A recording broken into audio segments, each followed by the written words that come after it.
Gracias a Dios que podemos seguir aprendiendo de Él y disfrutar de su presencia en la alabanza. Vamos a continuar estudiando los libros de la Biblia que expresan el Evangelio del precioso Señor Jesucristo, que son Mateo, Marcos, Lucas y Juan. Y el día de hoy vamos a hablar de la oración. Y para iniciar, quisiera introducir con el libro de Lucas, capítulo 11, verso 1. Dice la Biblia: Aconteció que estaba Jesús orando en un lugar, y cuando terminó, uno de sus discípulos le dijo: Señor, enséñanos a orar, como también Juan enseñó a sus discípulos. Y aquí vemos cómo los discípulos querían aprender a orar. Y esto se refiere a que Jesús oraba de tal manera que te motivaba a desear orar. Jesús pedía y las cosas pasaban. Jesús hablaba al Padre y el Padre le respondía. Y Jesús era un ejemplo de oración para sus discípulos, y ellos terminaron diciéndole: Señor, enséñanos a orar, queremos orar como tú también oras. Y hablando de la oración que puede ser ejemplar, había una joven que estaba trabajando en el ejército, una joven soldado, y que ella quería orar mientras estaba en una comisión en una región con el ejército, y había un bosquecito cercano. Y entonces quería orar y dijo: bueno, me voy a ir a donde no me interrumpan, porque si me quedo aquí en el cuartel, pues no voy a poder orar con comodidad. Y entonces decidió apartarse a un bosquecito cercano para que nadie le interrumpiera mientras ella oraba. Y dos de sus compañeros tenían cuentas pendientes y querían pelearse sin interrupciones ni castigos. Si se peleaban dentro del cuartel, pues obviamente les iban a castigar, a censurar, y no les iba muy bien. Así que acordaron en la noche: vamos a vernos allá en el bosquecito también, y allá nos vamos a ajustar las cuentas.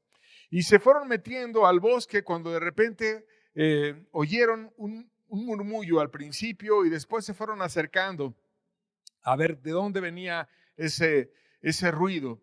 Y descubrieron a la joven soldado que estaba clamando fuertemente a Dios con muchísimo fervor, en una oración llena de Dios, y quedaron totalmente impresionados y avergonzados. Y entraron a aquel bosque con un motivo egoísta, carnal, de vengarse, de desquitarse el uno al otro, y salieron avergonzados, disculpándose uno con otro y diciendo: deberíamos de buscar a Dios como aquella joven intercedía por nosotros y por todo el mundo. Y entonces la oración de ella los impresionó. Y así como la oración de ella los impresionó y cambiaron, los discípulos quedaron impresionados por la oración de Jesús. Y Jesús les dio una enseñanza. Y esa enseñanza que Jesús les dio la vamos a ver el día de hoy. Y por qué no, como ellos, le decimos a Jesús: enséñanos a orar. Así que vamos a pedirle a Él que nos ayude y nos enseñe a orar. Padre, enséñanos a orar. Así como Jesús enseñó a sus discípulos, queremos aprender a orar. Queremos que cambien nuestras oraciones. No queremos oraciones religiosas muertas. No queremos oraciones no contestadas. No queremos oraciones de costumbre que no sirven de mucho, o más bien no sirven de nada. Señor, queremos que tú nos enseñes a orar. Rompe los moldes. Ayúdanos a aprender de ti hoy, Señor. En el nombre de tu Hijo amado. Amén. Y bueno, como parte del Sermón del Monte que iniciamos la semana pasada explicando este hermoso mensaje, el más importante, el más largo, el más estructurado de la Biblia, Jesús en ese sermón enseñó a orar. Y vamos a ver la forma en la que Él explicó a los discípulos cómo orar. Y antes de decir cómo orar, les dijo cómo no orar. Y la primera forma de no orar es cuando hay falta de sinceridad. Mateo 6, verso 5 dice: y cuando ores, no seas como los hipócritas, porque ellos aman el orar en pie en las sinagogas y en las esquinas de las calles, para ser vistos de los hombres. De cierto os digo que ya tienen su recompensa. Aquí está diciendo Dios que Él quiere que ores, pero que no seas hipócrita.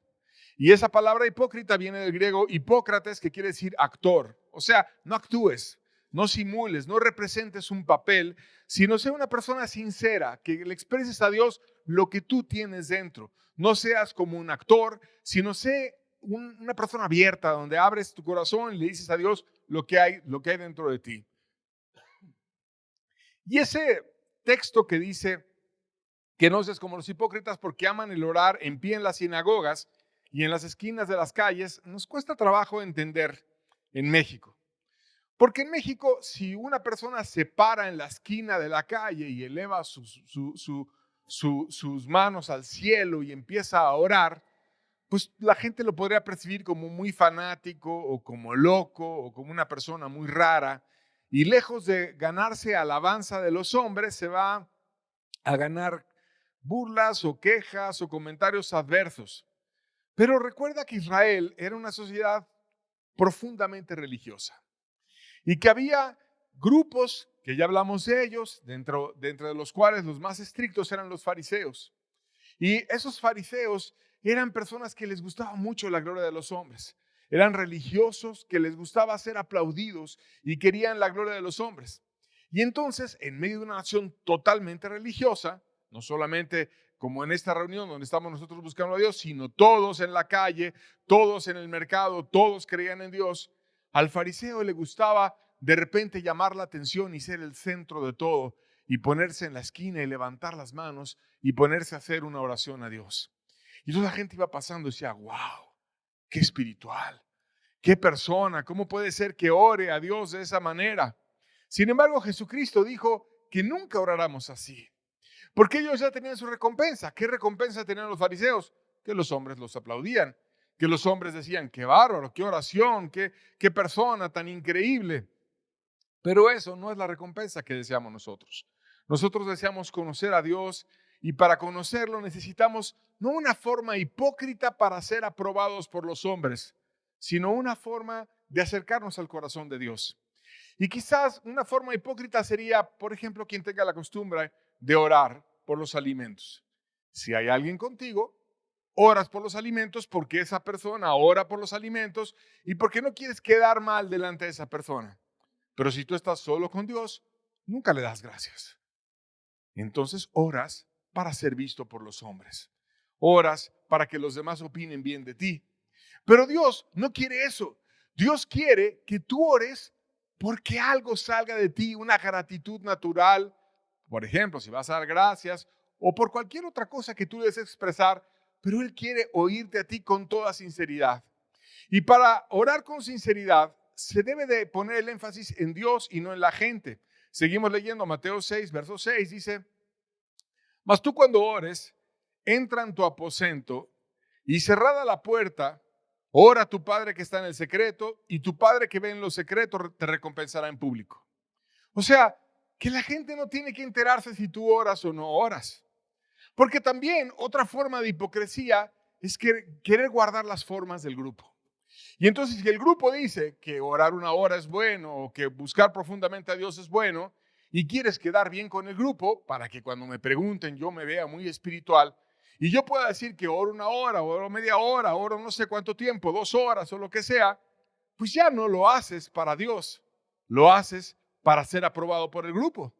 Pero Jesucristo dice, tú cuando ores entra en tu aposento y cerrada la puerta y tu Padre que está en lo secreto te va a recompensar en público.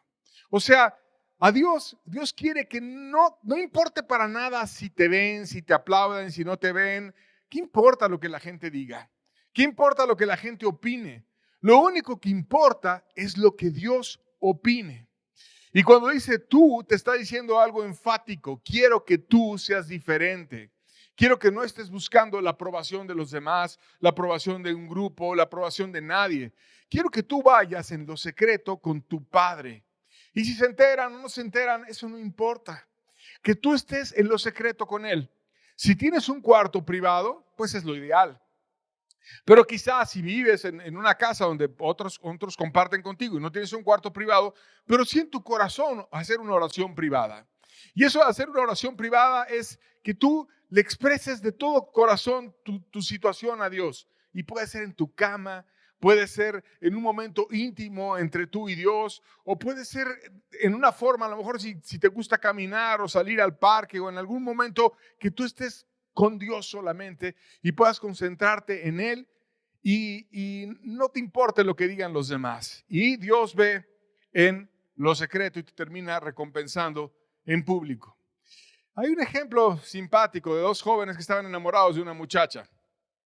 Uno de ellos no paraba de decir qué bella era Y llegaba delante de los otros y decía, es que es tan linda, es que tiene una personalidad increíble, es tan hermosa. Y se la pasaba diciendo maravillas de aquella joven. Y bueno, todo el mundo pensaba, no, pues él está muy enamorado, yo creo que se van a terminar casando, etcétera. Pero había otro que también estaba enamorado y finalmente conquistó el corazón de la joven y le ganó al que se la pasaba aplaudiendo las cualidades de la joven delante de los demás. Y cuando le preguntaron a aquel de corazón roto que había perdido a la muchacha, la partida por así decirlo, le dijeron, oye, ¿qué te pasó? ¿Por qué si tú decías que era tan maravillosa y tan buena persona y que su personalidad y todo te encantaba y todos creíamos que ibas a acabar casándote con ella? ¿Qué pasó? ¿Por qué de repente se fue con el otro?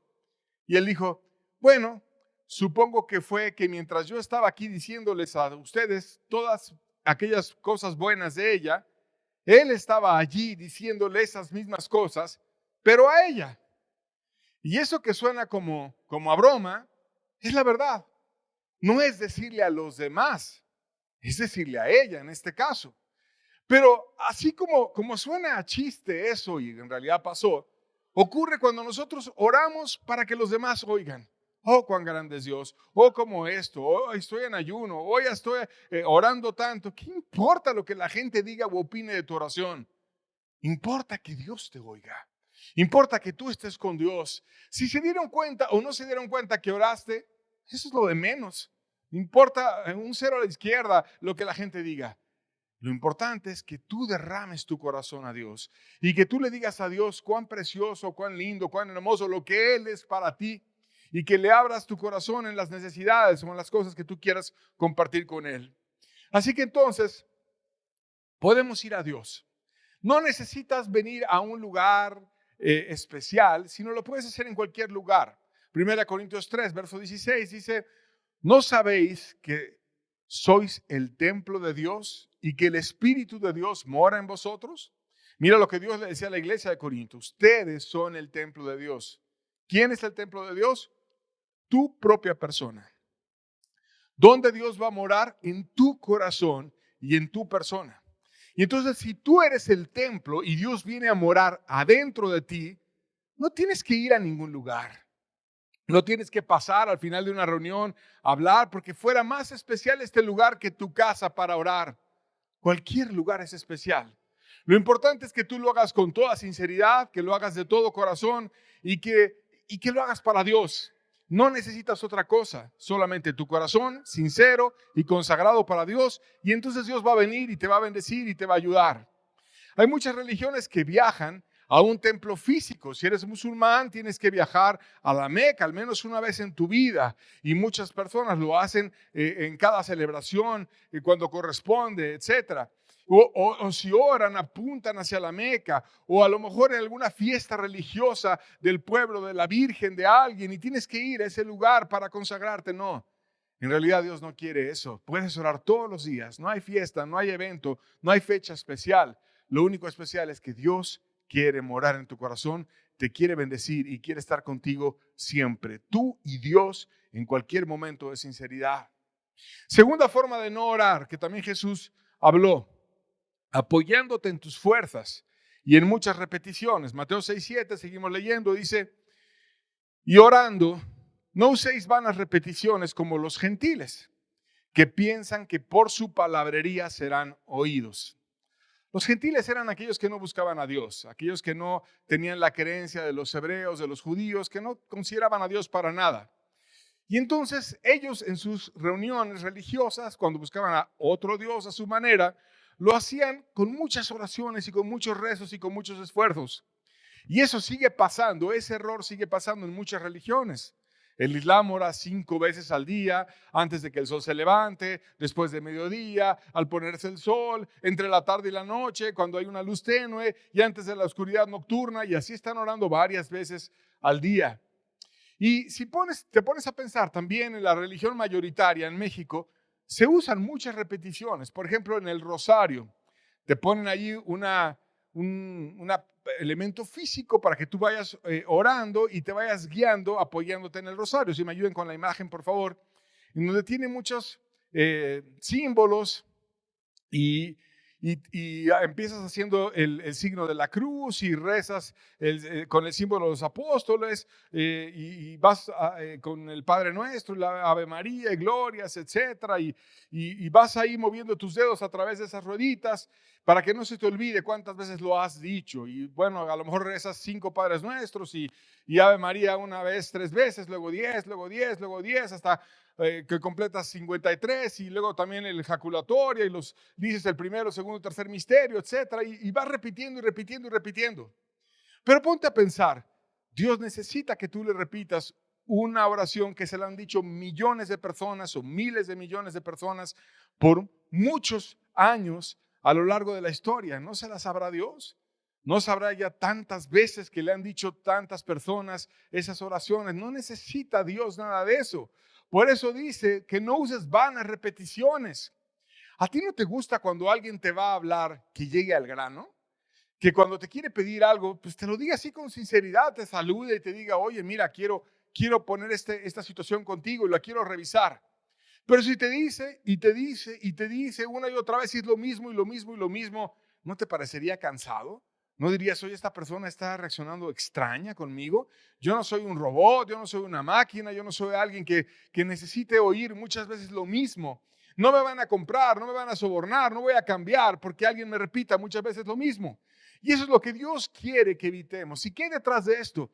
Muchas veces lo que hay es una incredulidad o un deseo de que con tu esfuerzo compres el favor de Dios. Pero te tengo una buena noticia. Dios ama a todo el mundo. Dios quiere el bien de todo el mundo. Dios quiere oír a cualquier persona que sea sincera. No necesitas comprar el favor de Dios porque nada puede pagar el favor de Dios. Porque nadie va a llegar al cielo diciendo que él se ganó un boleto por haber hecho algo, por haber hecho rezos, por haberse portado bien, por haber cambiado, ni siquiera por haberse arrepentido y creído, sino que si tenemos la fortuna de llegar a sus pies será para darle gracias por lo que él hizo. Y no es por nosotros, sino es por su gracia y por su favor que podemos acercarnos y que podemos pedirle. Y además, Dios sabe todo de nosotros. Aún sabe todo antes de que nosotros se lo digamos. Salmo 139, versos 3 al 6. Dice la Biblia, lo leemos juntos. Has escudriñado mi andar y mi reposo. Y todos mis caminos te son conocidos. Y fíjate esa parte que subrayamos. Pues aún no está la palabra en mi lengua. Y he aquí, oh Jehová, tú la sabes toda. Dios sabe todo. Antes de que la palabra salga de tu boca, Dios ya la sabe. Detrás y delante me rodeaste y sobre mí pusiste tu mano. Tal conocimiento es demasiado maravilloso para mí. Alto es, no lo puedo comprender. Entonces, si Dios sabe, antes de que salga la palabra de tu boca, porque conoce tus pensamientos, ¿por qué necesitamos repetirla muchas veces? ¿Por qué no mejor decirle a Dios las cosas con sinceridad, con franqueza, con humildad y simplemente con un deseo abierto a Dios y decirle lo que tenemos dentro del corazón y expresarnos con Él con toda franqueza y con toda libertad? Y entonces Dios va a venir y nos va a ayudar y nos va a bendecir y nos va a dar de su espíritu y nos va a dar también una respuesta ante aquello que estamos nosotros orando. Ahora, después de quitar esos moldes falsos que Dios no quiere, Jesús enseñó cómo sí orar. Y vamos a ver qué enseñó Jesús. Mateo 6, verso 9 dice: vosotros pues oraréis así: Padre nuestro que estás en los cielos, santificado sea tu nombre. En primer lugar dice que le dirijas tus oraciones al Padre. Padre nuestro que estás en los cielos. Y recuerda que cuando Jesucristo dio esta oración, que es un ejemplo de oración, antes dijo que no hicieras vanas repeticiones. Entonces, cuando dijo el Padre Nuestro, del cual vamos a estar viendo verdades hoy, no es para que lo estemos repitiendo y repitiendo y repitiendo, porque esa es una oración que dijo Jesús, como un modelo de oración, y sin duda hay mucho que aprender de ella.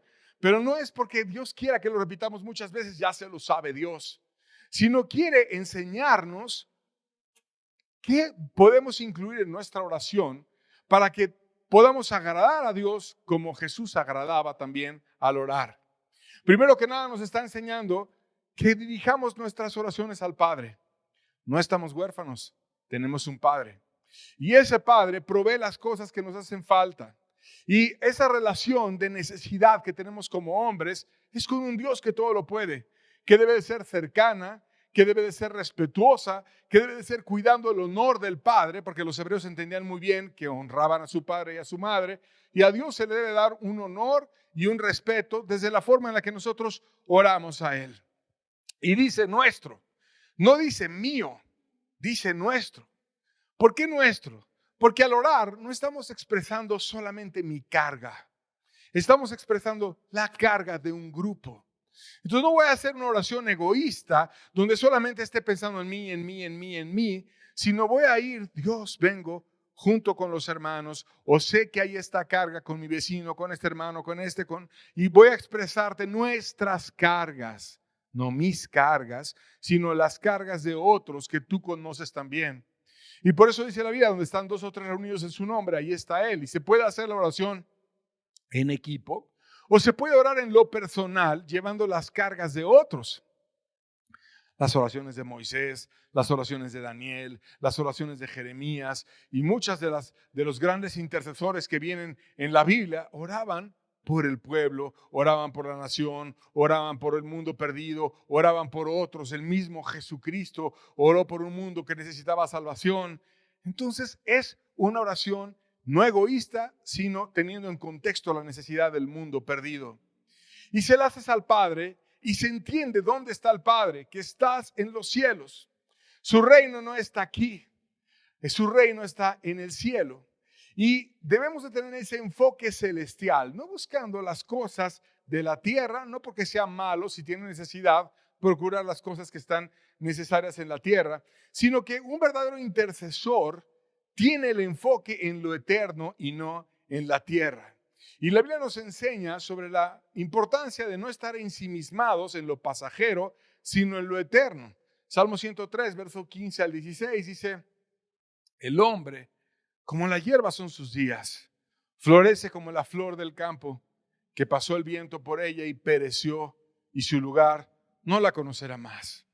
Si llegas a tener una vida hermosa, si llegas a tener una apariencia hermosa, si llegas a ser un joven fuerte y apuesto, o una mujer hermosa, o eres un exitoso deportista, o director, o empresario, o lo que sea, y tienes cierta gloria, esa gloria la Biblia la compara como una flor del campo, que sí tiene hermosura, que sí tiene gloria, pero que pronto se va la flor, se muere y pasó el tiempo y el viento y pereció y ya no se acuerdan de ella. Nosotros ahorita estamos en esta construcción escuchando la palabra.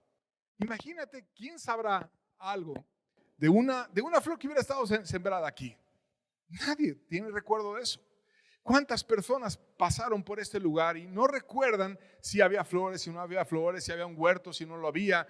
No hay nada de eso, porque la gloria es pasajera. ¿Qué será de nosotros cuando pasen 200, 300 años y ya no seamos ni siquiera recordados?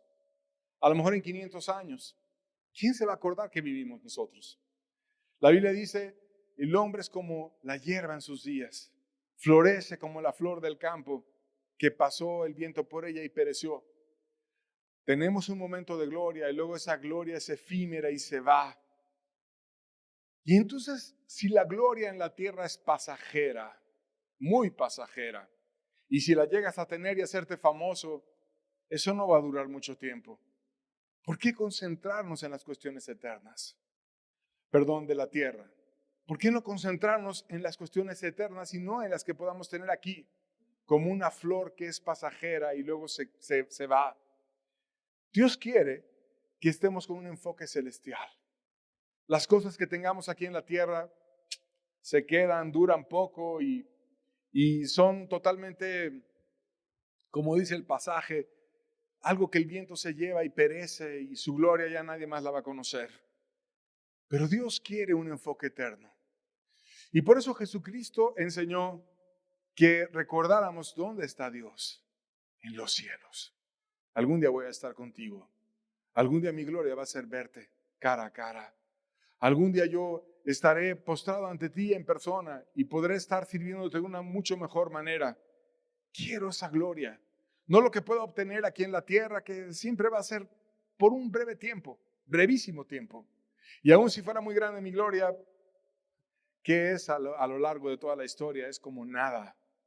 Entonces, un intercesor siempre tiene el enfoque en Dios. Y Dios quiere que tengamos totalmente los ojos puestos en lo eterno. Y a pesar de que Dios está en los cielos y quiere que tengamos ese enfoque en el cielo, también no hay que olvidar que es totalmente poderoso en la tierra, que está lleno de poder en la tierra y que podemos interceder y que Él puede hacer muchas cosas aquí en la tierra. Segunda de Crónicas, capítulo 20, verso 6, dice: y dijo Jehová, Dios de nuestros padres, ¿no eres tú Dios en los cielos? ¿Y tú tienes dominio sobre todos los reinos de las naciones?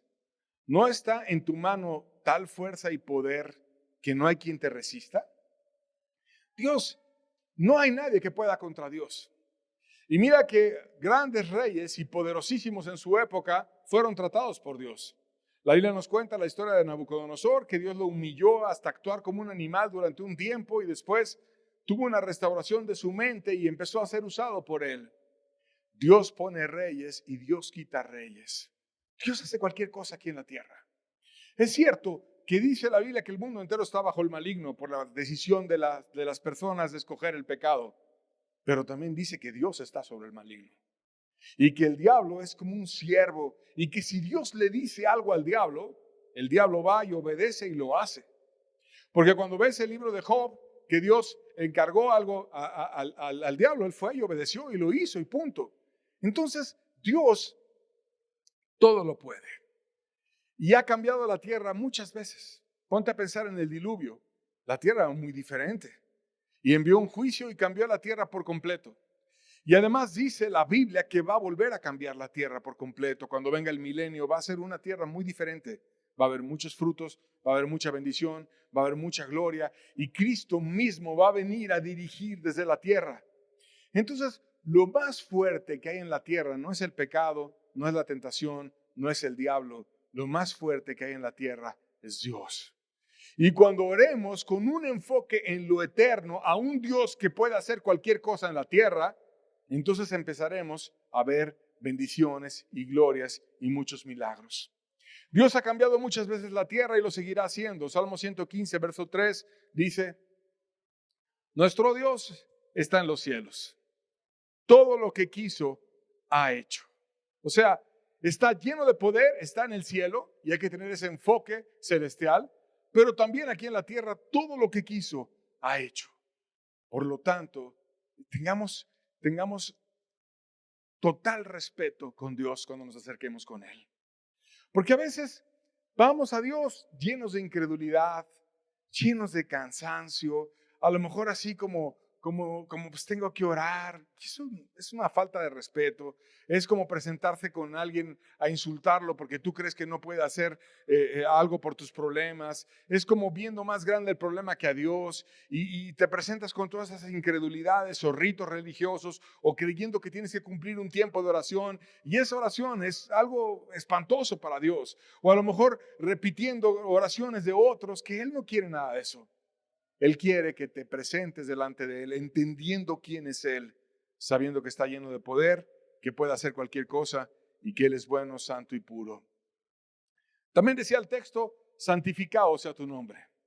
Santificar quiere decir apartar. Yo sé, Dios, que tú me puedes dar algo que nadie más me lo puede dar. Yo sé que este milagro, que esta bendición, no hay nadie más que me la pueda dar, excepto tú. Y hay cosas que solo Dios puede conseguir. Es cierto, podemos nosotros trabajar y ganar nuestro propio pan, podemos nosotros estudiar y tener buenas notas si estás en la escuela, podemos nosotros hacer cosas humanas porque Dios nos compartió esa bendición. Pero hay muchas cosas que solamente porque Dios meta su mano van a ser hechas. Y entonces el decir santificado sea tu nombre es: Dios, yo vengo a ti entendiendo que tú eres una situación aparte. El venir contigo no es como irle a pedir prestado dinero a alguien, no es como irle a pedir un aumento al jefe, no es como ir con algún hombre poderoso o ir con un político que te haga algo.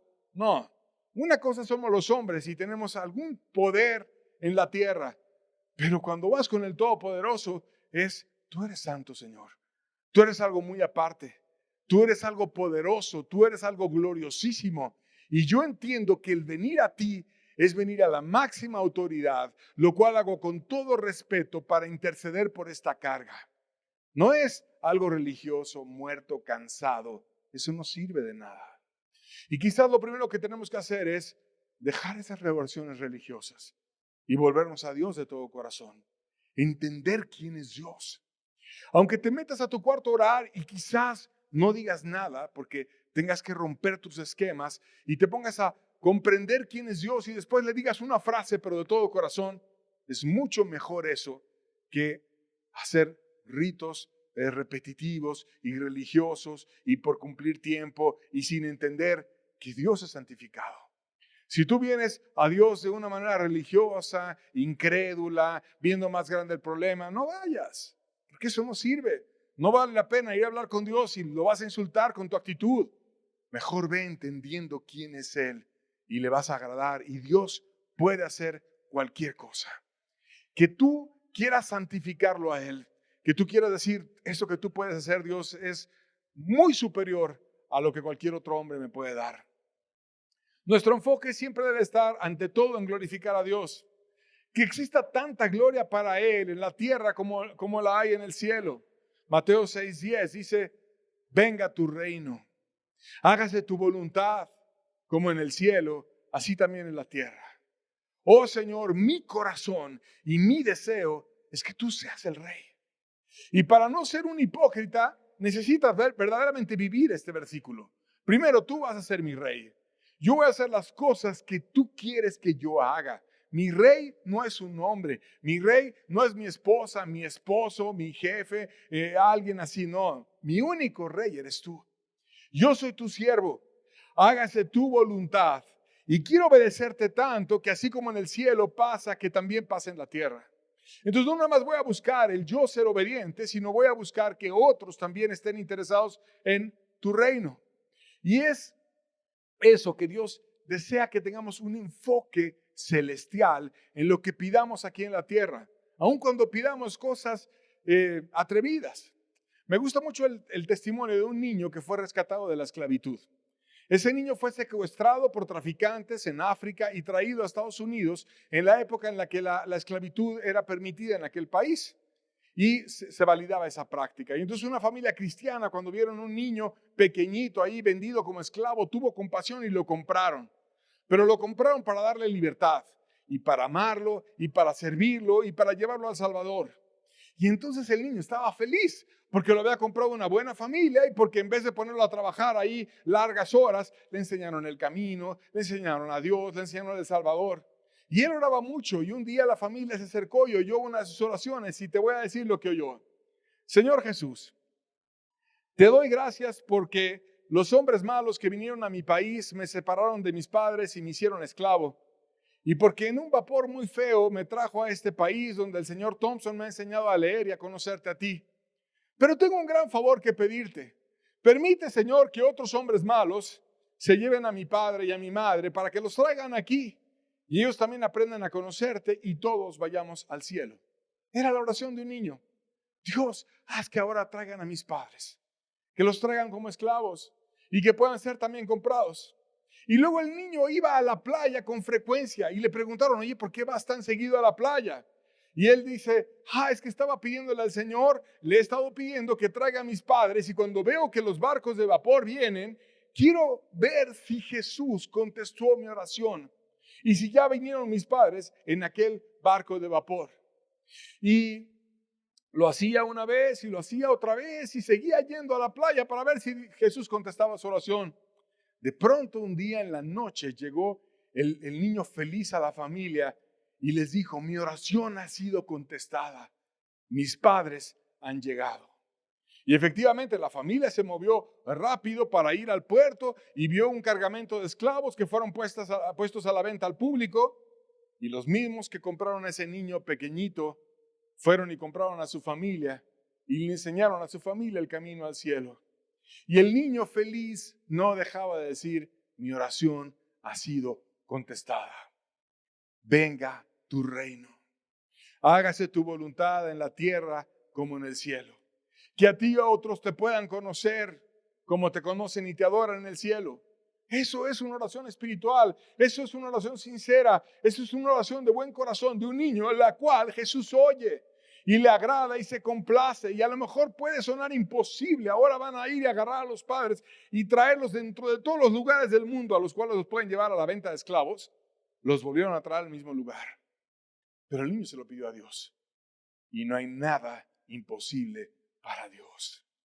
Jesucristo vino precisamente a tomar ese reino, a tomar el reino que le pertenecía y ganarlo en la cruz. Isaías 9, versos 6 a 7, dice: porque niño nos has nacido, hijo nos has dado, y el principado sobre su hombro, y se llamará su nombre admirable, consejero, Dios fuerte, Padre eterno, príncipe de paz. Lo dilatado de su imperio y la paz no tendrán límite sobre el trono de David y sobre su reino, disponiéndolo y confirmándolo en juicio y en justicia, desde ahora y para siempre. El celo de Jehová de los ejércitos hará esto. Eso hizo Jesús. Desde que era niño venía por su reino. Y ahora ya ganó el reino. Y nos invita a nosotros a ser parte de su reino eterno, el cual no tiene límites, el cual es de justicia, el cual es de bendición, el cual no es como la gloria de los hombres, que es pasajera, como una flor que perece y ya, sino es invertir en lo eterno.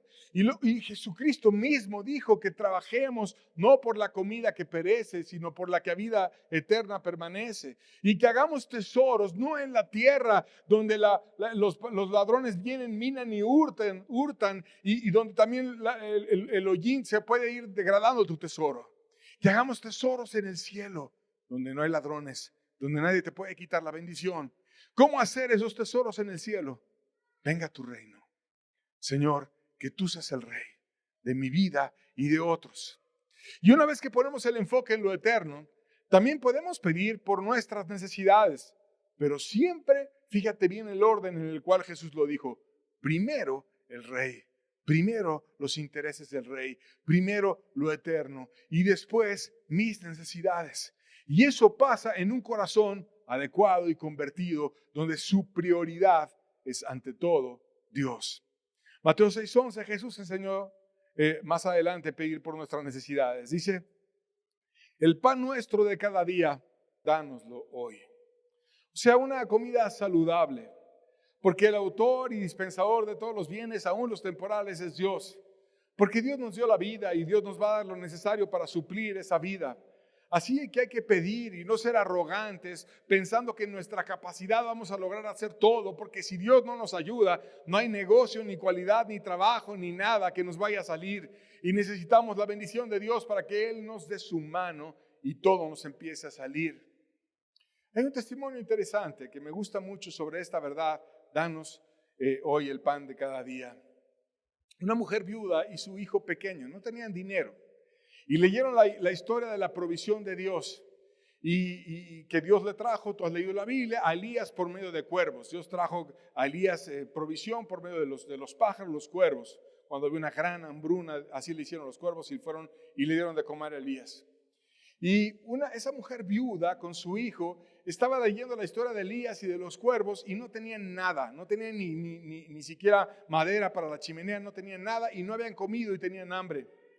Y después de leer la historia, el niño pensó y le dijo: mamá, si vinieran los cuervos, pues van a encontrar la puerta cerrada. ¿Me permites que la abra? Y la mamá le dijo: pues ábrela, hijito. No habían comido, tenían hambre. Y el niño siguió: ahora que ya está abierta, ¿volvemos, mamá, a pedirle al Señor que envíe al menos uno con pan, mamá? ¿Le pedimos a Dios que mande a los cuervos? Pues bueno, mijito, vamos a orar otra vez y se lo pedimos a Dios. Y oraron nuevamente. Y un hombre que iba pasando y estaba la puerta abierta, oyó la oración del niño, indagó, le dio curiosidad, vio la necesidad, corrió a su casa, trajo una despensa llenísima de comida, que además, curiosamente, era el político encargado del pueblo. Y empezó a procurar a la familia y a proveerles y ayudarles. Todo en respuesta a un niño que con sencillez dijo: ¿por qué no abrimos la puerta para que los cuervos entren si Dios los envía? Y ya sea con cuervos o con una persona que dé una despensa o de la manera en la que Dios escoja, pero Dios es aquel que nos facilita y nos da lo necesario para suplir lo que nuestro cuerpo requiere. Y también no solamente el cuerpo, sino también el espíritu. Él es el que nos da el pan espiritual, porque Jesús es nuestro pan de vida y el alimento que nuestro espíritu requiere, Él también nos los puede dar todos los días. Hay otro ejemplo interesante de George Mueller. Ese hombre puso un orfanato y atendió a miles y miles de huérfanos, y él oraba cuando tenía necesidad a Dios y le exponía a Dios todo lo que los huérfanos necesitaban para que pudiera él darles. Y mientras él estaba en oración, había un empresario que iba caminando hacia su trabajo y ya había recorrido 8 cuadras y de repente pasó al lado del orfanato. Y entonces le vino una carga enorme de dar algo en el orfanato. Y no traía chequera, no traía cartera, no traía nada, pero la carga no se le quitaba y como que iba a pasar de largo y a seguir a su trabajo, pero no podía. Dijo, no sé por qué, pero me regreso a mi casa. Fue por dinero, por todo, llegó al orfanato, tocó la puerta y encontró a George Mueller orando. No tenía nada, pero le rogaba a Dios que le supliera lo necesario. Que el hombre sacó el dinero y les dio para comer aquel día. Y ese hombre, George Mueller, es muy interesante, porque él hizo en oración un compromiso solemne ante Dios de que no le pediría ayuda a ningún hombre, ni revelaría las necesidades de su orfanato a nadie en la tierra, excepto a Dios en la oración. No era un manipulador que iba y le pedía a las personas ahí, ¿no? Y como hacen los pastores, ahora dame el dinero a mí y en la mano y no sé qué. No. Yo voy a ir con Dios. E iba con Dios y mantuvo esa promesa 64 años, durante los cuales tuvo bajo su responsabilidad 10,224 huérfanos y a todos les suplió. ¿Quién le suplió a él? Dios. Y como esa oración en aquella ocasión, cuando envió al empresario, muchos milagros pasaron. Y luego juntaba tanto dinero que hasta le mandaba a Hudson Taylor, mandaba a las misiones en China, mandaba a otros lugares para poder ayudar a otros que también estaban supliendo a necesitados. Porque Dios es poderoso. Y algo que decía George Mueller es que él fundaba esa institución benéfica basada en las promesas de Dios, de que Él es padre de huérfanos y que Él ampara a las viudas y que Él ayuda al necesitado. Pero que además de hacer el bien al necesitado, le quería probar al mundo que Dios escucha la oración. Y entonces yo voy a hacer eso porque Dios escucha la oración. Y empezaba a interceder y empezaba a orar y solo a Dios le decía sus cargas. Y Dios todo lo suplía. Porque Dios no está sordo. Porque Dios oye una oración sincera, que no es repetitiva, que es de corazón. Dios puede hacerlo. Como dice la Biblia, el que hizo el oído no oirá. Por supuesto que oye. Y por supuesto que tiene poder de hacer muchas cosas. También, al interceder, es importante velar por nuestras relaciones con el prójimo. Deben de estar libres de rencor. Mateo 6:12 dice, y perdona nuestras deudas como también nosotros perdonamos a nuestros deudores. Aquí el pecado es visto como una deuda. Cada pecado que nosotros cometemos es como agregarle más y más y más a la deuda. Imagínate que cada pecado que nosotros hacemos es una ofensa contra Dios. Y Dios es tan bueno que viene y nos perdona nuestros pecados y nos ayuda. Si tropezaste un alma y se murió, ¿cómo lo pagas? Si ya no está en esta tierra, ya no puedes ir a restituir, ¿cómo lo pagas? Si fuiste pasivo y fuiste tibio y estuviste muchos años ahí en pasividad, no haciendo nada para el reino y tuviste posibilidad de hacer mucho más, ¿cómo pagas? La gente que no pudo haber oído por tu pasividad y por tu lentitud y por estar pensando siempre lleno de inseguridades si te entregas o no, ¿cómo lo pagas? Esas deudas son impagables. Entonces nuestras deudas son infinitas y un Dios de gracia y poder viene y lo perdona. Pero si Dios nos perdona nuestros pecados que son grandes, no vamos nosotros a perdonar a las personas que a veces son deudas pequeñitas, que no nos pagaron algo, que no nos dieron esto, que no te amaron como tú hubieras querido, que a lo mejor no te cumplieron en algo. Pero cuando no hay ese corazón, hay un corazón religioso y duro, cuando alguien viene y no te pagó algo o te debe algo, entonces empieza ahí el sablazo religioso a ser muy duro con los demás. ¿Y sabes qué dice Dios? No, tú necesitas perdonar como yo también te perdoné a ti. O sea que las verdaderas oraciones son oraciones libres de amargura. No son oraciones con venganza, con recelo, con, Señor, maldice a este, maldice al otro, llenos de coraje. No, son oraciones llenas de amor, donde ves el bien del prójimo y donde perdonas aquello que te hicieron que estuvo mal. Y como el deber de perdonar es tan serio, Dios condiciona su perdón a que nosotros perdonemos. Verso 14, dice Mateo 6:14, dice, porque si no perdonáis a los hombres sus ofensas, tampoco os perdonará a vosotros vuestro Padre Celestial. O sea, que te quede bien claro, hay un requerimiento y hay una promesa, yo te voy a perdonar, pero si tú no perdonas, no te voy a perdonar. Si tú no perdonas a los otros las ofensas que te hicieron, retiro mi perdón. No, si te había perdonado y te había dado gracia y te estuve ayudando un tiempo, pero ya te regresó la amargura y no quisiste, y pues no, ya, adiós. Tú no quieres perdonar así, una cositita así que te hicieron, y yo una deuda enorme que tú tenías conmigo, enorme, absolutamente grande, infinita. ¿Cuántas veces te la perdoné, te ayudé, te extendí mi gracia? ¿Por qué tú no puedes dar la gracia también? Y lo repite, lo dice en el verso 12, lo dice en el verso 14 y constantemente Dios lo repite porque sabe que a los hombres nos cuesta perdonar. A la carne no le gusta perdonar. A la carne le es más fácil guardar rencor, quedarte con el ácido adentro y explotar y hacer maldades contra los demás.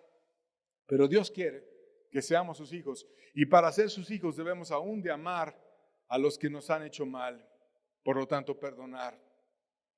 Hay un testimonio de un hombre enamorado que dejó su pueblo porque estaba enamorado con una promesa de ir a ganar dinero con su novia, la que quería mucho, y se fue a una ciudad y le depositaba a la novia cada mes y la verdad la pasaba mal porque se iba a vivir con otros hacinado en un cuarto para ahorrar dinero, todos incómodos, compartiendo muchos un baño, comiendo poquito y todo lo que trabajaba se lo depositaba y se lo depositaba y se lo depositaba. Iba llevando una libretita todo lo que gastaba y la mayoría depositaba y depositaba y depositaba cada mes, cada mes, cada mes.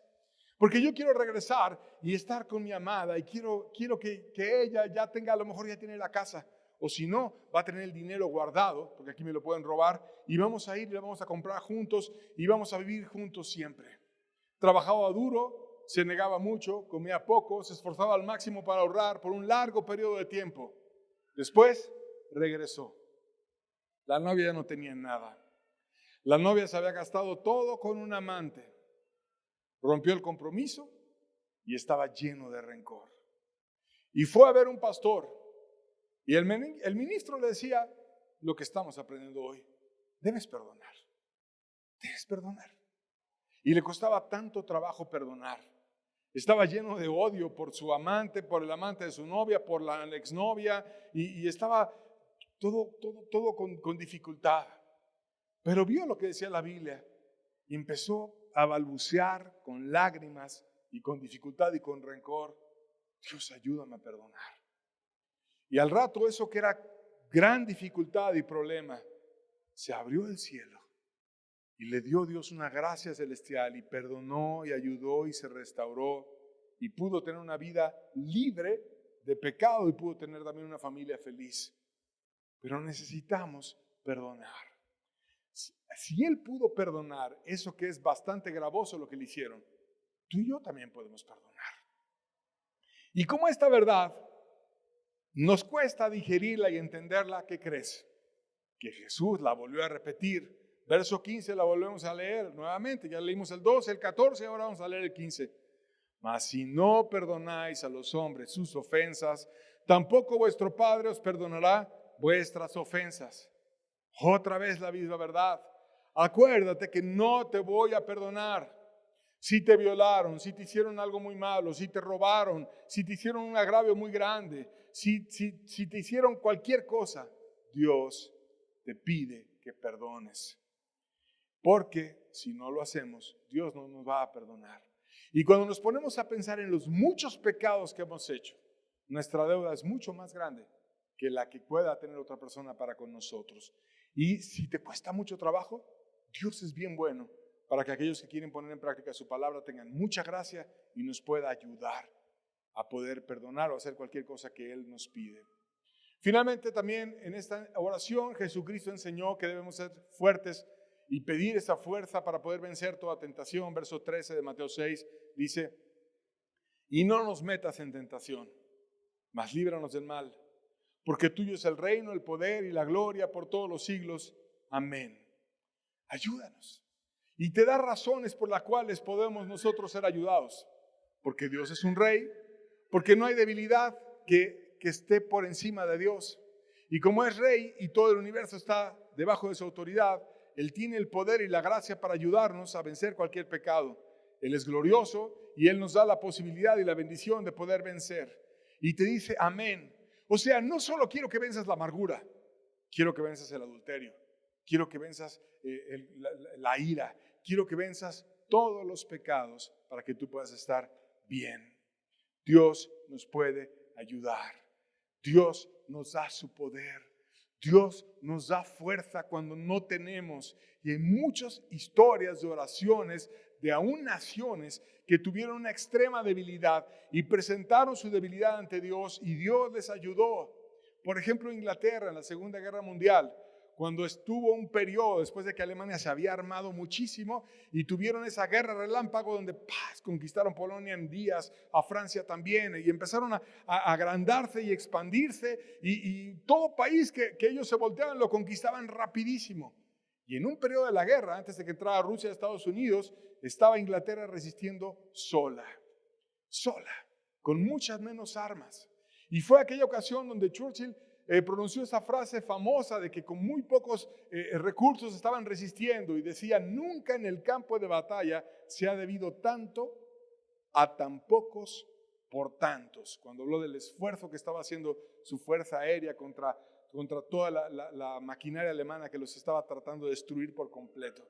Hay historias de que hasta de los museos sacaron rifles y hicieron lo que fuera para tratar de tener armas. Sin embargo, no solamente buscaban la forma de defender al país humanamente, sino también hicieron cadenas de oración, hicieron mucha intercesión, decían: Dios ayúdanos, Dios protégenos, Dios ampáranos, desvía a Hitler, haz que las cosas cambien. Y tú sabes la historia, se desvió, atacó Rusia y luego entraron otros y terminó perdiendo. El rey dijo: le temo más a un ejército de gente orando que a uno militar. Cuando vio el poder de la oración de la gente que su debilidad la ponían ante Dios. Si eso hicieron ellos, ¿por qué no lo hacemos nosotros? Dios no solamente puede cambiar la vida de personas, Dios puede cambiar países enteros. Y si Dios puede cambiar la historia de países, ¿no podrá cambiar la historia de tu alma? ¿No podrá cambiar la historia de tu familia? ¿No podrá cambiar la historia de nuestro país, que también necesita muchos intercesores? Y de las naciones, y de un mundo perdido y agónico que necesita de todos una gracia. Por tanto, apliquemos este mensaje. Dejemos de orar religiosamente. Dejemos de orar con incredulidad. Vayamos con fe a Dios, que es galardonador de aquellos que le buscan y que nos bendice y es premiador y nos da su ayuda y su gracia. La Biblia nos llena de promesas, de muchas formas de manifestar la gracia cuando nosotros nos ponemos a orar. Por ejemplo, nos dice que su gracia es para buscar la salvación.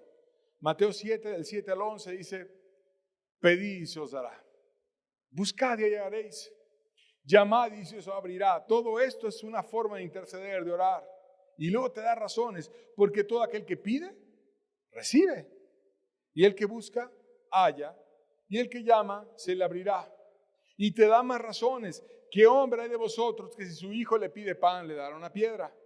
O si le pide un pescado, le dará una serpiente? Pues si vosotros, siendo malos, saben dar buenas dádivas a sus hijos, ¿cuánto más vuestro Padre que está en los cielos dará buenas cosas a los que le pidan? Tú vas a llegar a comer después de esta reunión a tu casa y tu hijo te va a pedir comida o sopa o algo. No le vas a poner una serpiente, no le vas a poner un escorpión, le vas a poner comida buena. Así Dios te quiere suplir a ti. Dios es más bueno que tú y Dios te quiere ayudar y te va a dar bendiciones. No le vas a poner una piedra a tu hijo, así Dios no te va a poner una carga imposible de llevar. No, Él te dice que tú pidas y que yo te voy a dar. que tú busques y que Él te va a mostrar la salida y que te va a abrir la puerta. Porque a lo mejor pides y no hayas, y a lo mejor buscas y todavía tampoco, pero entonces vas y clamas y dices, ¿por qué es que no estoy encontrando? Y a lo mejor vas a la puerta que es el Salvador y Él te enseña que hay cosas pendientes en tu corazón. Y entonces te humillas y Él viene y te salva y te hace tener un encuentro por completo con Dios que cambia tu historia. Y luego podemos aún tomar promesas para ser aceptos por el Padre. Dios nos quiere dar su gracia, el Padre, no solamente Cristo.